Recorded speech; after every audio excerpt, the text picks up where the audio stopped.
United States has just signaled a significant shift in its diplomatic stance, stating a willingness to meet with Russian President Vladimir Putin for talks regarding the conflict.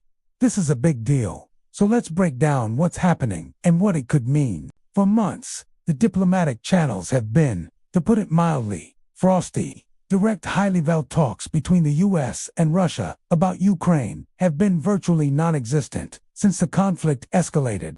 The prevailing approach has been to support Ukraine through military and financial aid while imposing sanctions on Russia, aiming to isolate Moscow on the global stage. Communication has largely been about managing de-escalation in specific incidents, not about broad-stroke peace negotiations. The recent statement comes from top U.S. officials who have indicated that while the primary condition remains, nothing about Ukraine without Ukraine, the door is open for direct dialogue with Putin. This isn't a promise of an immediate summit, but rather a public declaration of readiness.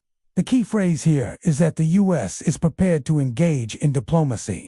If they see a genuine opening and a serious willingness from the Russian side to negotiate an end to the conflict that respects Ukraine as sovereignty and territorial integrity, this move is incredibly layered. On one hand, it could be a strategic response to a grueling, protracted conflict. With winter approaching, the humanitarian and economic costs are mounting for everyone involved, especially for the Ukrainian people. Opening the door to talks could be a way to explore any potential off-ramps and test Russia's true intentions. Is there a genuine desire for a settlement, or is this just political maneuvering? This public statement puts the ball in Moscow's court to demonstrate its seriousness. On the other hand, this announcement carries risks. It could be perceived by some allies, particularly those in Eastern Europe, as a potential softening of the hardline stance against Russian aggression. There will be concerns that any negotiation might pressure Ukraine into concessions it is unwilling to make. That's why the nothing about Ukraine without Ukraine mantra is being repeated so forcefully. The U.S. is trying to walk a tightrope, signaling an openness to diplomacy without undermining its support for Kyiv or the unity of the Western alliance. The reaction from Kyiv will be crucial. Ukrainian President Zelensky has previously laid out a peace formula that includes the full withdrawal of Russian troops from all Ukrainian territory, including Crimea. So far, Ukraine has maintained that negotiations can only begin after a complete Russian withdrawal. How they interpret this new signal from their most important ally will be telling. They will need firm assurances that they will not be pushed into a deal that compromises their core principles of sovereignty. Globally, the reaction is mixed.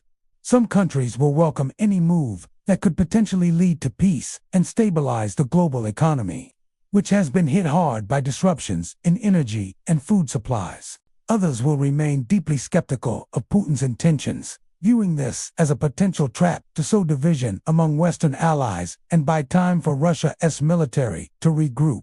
So, what should we watch for next? First, we need to see how the Kremlin responds. Will they dismiss the offer, or will they signal a genuine interest in dialogue? Their public statements and expect a flurry of high-level calls and meetings to ensure both sides are perfectly aligned. And finally, keep an eye on the broader European reaction. The unity of NATO and the EU has been a cornerstone of the response, and maintaining that cohesion will be paramount. This is a delicate, high-stakes, diplomatic dance.